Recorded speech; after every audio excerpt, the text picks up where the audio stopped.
Is this going to be the year you stop making excuses? I can't, I'm too old, I'm too young, I'm too fat, I'm too thin. I can't, right? I can't.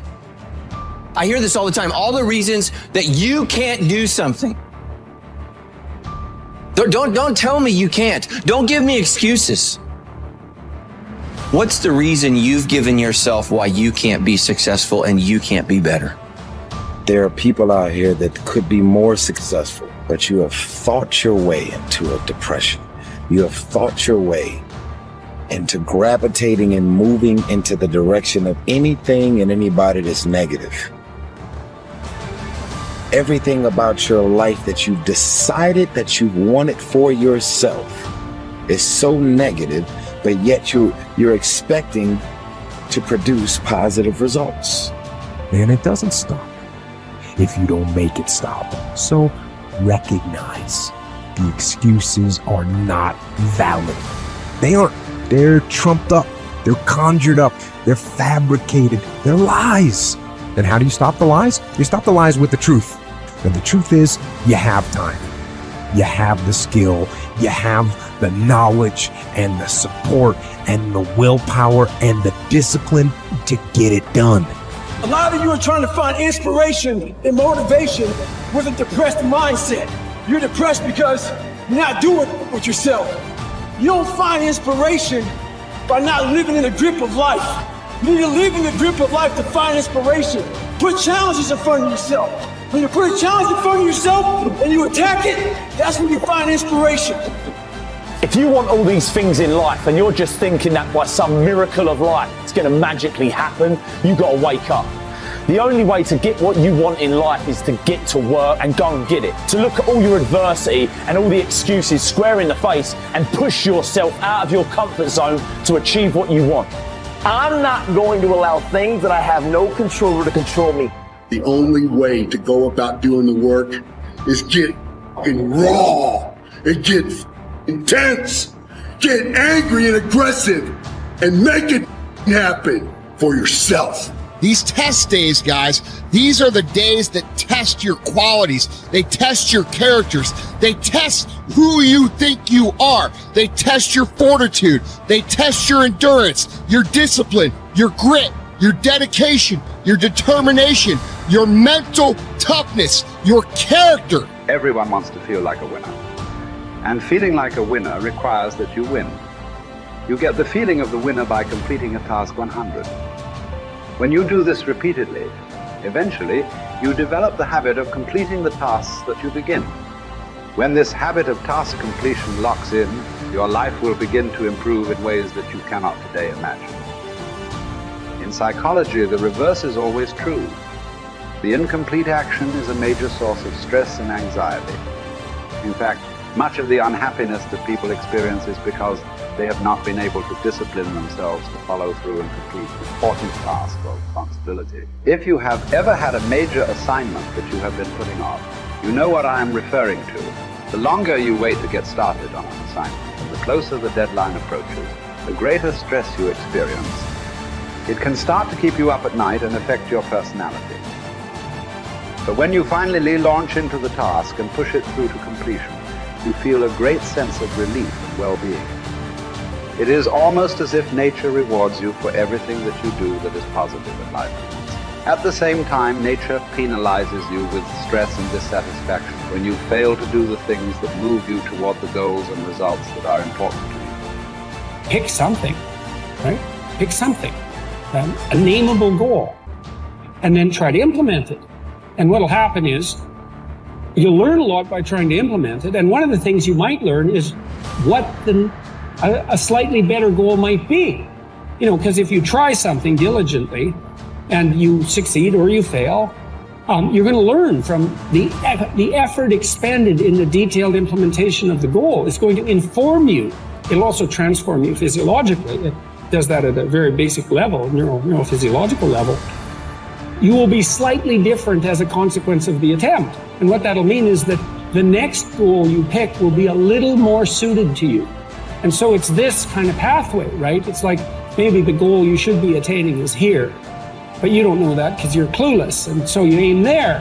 Well, it's better than there, and it's not nothing. It's not cessation of movement. And if you're supposed to go there and you go here, but you walk diligently towards it, you're a little closer once you get to here than you were here. And it's this oscillating self-corrective process that leads you to the final star.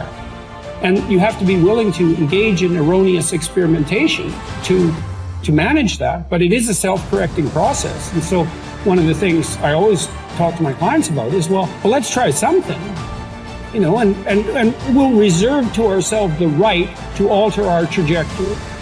And then I would use as a corrective there, because you might say, well, how do you know when you're not just giving up, right? Instead of thinking maybe you need a different goal. And I would say, well, you can, if you're really concerned about your proclivity for self-deception, you can enter into a contract with yourself that you won't replace any goal you've set with a goal that's easier. And so you can switch your goal, but it has to be a little harder so that you check yourself against that tendency to withdraw and avoid and be self-deceptive. And that works like a charm. And if you do that with some degree of diligence, your goals will get better and more attainable, and you'll get happier too, because you don't experience happiness except in relationship to a goal. And that's really worth knowing.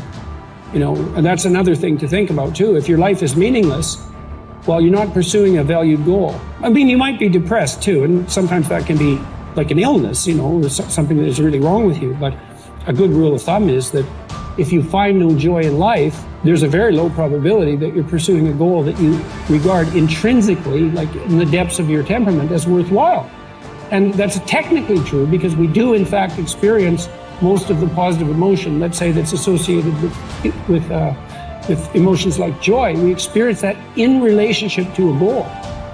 So, well, then you want to find a goal that regulates your negative emotion and that brings you a certain amount of positive emotion and that expands your competence as you pursue it. And you will experience that as meaningful. That's really what meaning signals. Meaning signals you're doing all those things. You say, well, that's not real. It's like, don't listen to the semantic chatterbox so much. Right? There's levels of you that are far wiser than that. And you can watch what happens to you instead of noticing what you think. The way that you develop courage and confidence is with knowledge and skill. Most fear and doubt arises out of ignorance and feelings of inadequacy of some kind. The more you learn the things you need to know to achieve your goals, the less fear you will feel on the one hand, and the more courage and confidence you will feel on the other. Think about learning to drive for the first time. You were probably extremely tense and nervous and made a lot of mistakes. You may have driven erratically and been a danger to yourself and others. But over time, as you mastered the knowledge and skills of driving, you became better and better and better, and your confidence increased. Today, you can quite comfortably get into your car and drive across the country with no fear or worry at all. You are so competent at driving that you can do it well without even thinking about it. The same principles apply to any skills you need to learn to achieve any goal you can set for yourself. There's some times where the mind gets overwhelmed and you cannot slow it down, but by these certain tools I developed, by not allowing your mind to get away from the moment. You have to think about the exact moment that you're in. But I saw when I was younger, the moment became too big. When it became too big, I spazzed out and I would quit. But now I don't think about even like an hour from now, I'll be eating. I don't even go there. Because then your mind, no, we must embrace this, because now you have to be a leader in this moment. It's not about you just getting through it. I had 5 guys, 6 including me, in my boat crew. Now I was the boat crew leader. So now another trick is this: if you don't think about yourself, there's no pain. Which can also lead to pain later on in your life. But in these moments when you're struggling, if you are a true leader and you're worried about your men or women beside you, your mind doesn't care how cold you are.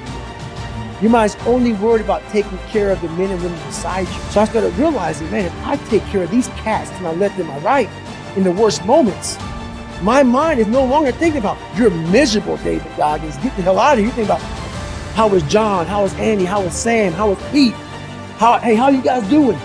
You're not thinking about me. So there's so many things you can do to get outside your own head to then allow your body to just be like, hey, we're just a machine. But you have to let your mind be able to process all these different tactics to do that. Take a different vantage point in life. When you are in the hell, you can't see the beauty of being in it when you're in it. Get on top of that mountaintop in your mind. Get on top of that mountaintop and look down on what you're doing. You can see a whole different world, and that world is beautiful. But you gotta get a different vantage point in the suck. Don't be in it. Spiritually, get out of it. Get that soul. Look down on what you're doing. Be amazed by the process of where you're at now and where you came from.